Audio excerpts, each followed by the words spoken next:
Pour cette semaine de la presse et des médias dans l'école, les élèves se pressent et s'y collent.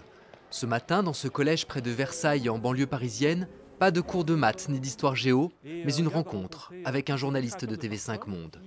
Ils sont en troisième, ils ont 12 ou 13 ans. Lui est rédacteur en chef. Il a 25 ans, de carte de presse. 1 heure pour échanger, présentation du métier, et très vite, les questions fusent. Sur quelle chaîne vous avez préféré travailler? Est-ce que vous faites beaucoup de censure par rapport à vos informations? Le reportage que vous avez fait que vous regrettez maintenant. Quelle est l'anecdote où vous avez eu le plus peur dans toute votre carrière? Est-ce que ça vous gêne de savoir que dans certains pays, vos articles pourraient être censurés? Chaque fois que l'on reçoit un avertissement, voire une menace téléphonique, chaque fois qu'on censure un papier, on se dit que c'est un peu comme la roulette du dentiste sur le nerf, ça a dû faire mal quelque part, donc il faut soigner la dent malade, quoi. Plus il y aura de papiers et d'articles, de reportages qui gêneront, plus on se rapprochera d'une certaine vérité. C'est un métier qui vous donne envie de changer le monde.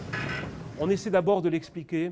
Quand vous rencontrez ce monsieur qui répare les femmes qui ont été violées, quand vous rencontrez des secouristes qui ne dorment pas pendant 20 heures, on est très humble, mais on ne peut pas vraiment changer les vies. Ce sont les politiques et les gens eux-mêmes qui changent leur vie, quoi, et qui font en sorte que les vies puissent changer. Nous, on est des témoins, voilà. Donc c'est très important dans une démocratie. On pense que justement il y a une grande liberté, que tout va bien, mais en fait non, on est manipulé. Et l'information, c'est ce qui permet de réfléchir. À nous de leur montrer ce qui se passe ailleurs. Et de leur montrer que l'information, c'est pas juste ce qu'on veut bien leur montrer, c'est pas juste les journaux gratuits, c'est pas non plus les blogs faits par des non-professionnels. Mais chaque jour, comment s'informent-ils ces collégiens? Je m'informe par la télé, les réseaux sociaux, les mobiles. Par les applications, enfin les journaux, via le téléphone. Lire la presse, regarder les journaux, pour quel bénéfice? Parce que on se sent moins idiot en fait. On est plus informé, puis moi personnellement ça augmente ma culture générale. C'est que ça sert pour sensibiliser les publics, ça a quand même un pouvoir énorme.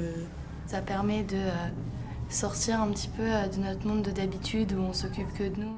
En France, selon un récent sondage, 80% des jeunes s'informent d'abord via les réseaux sociaux.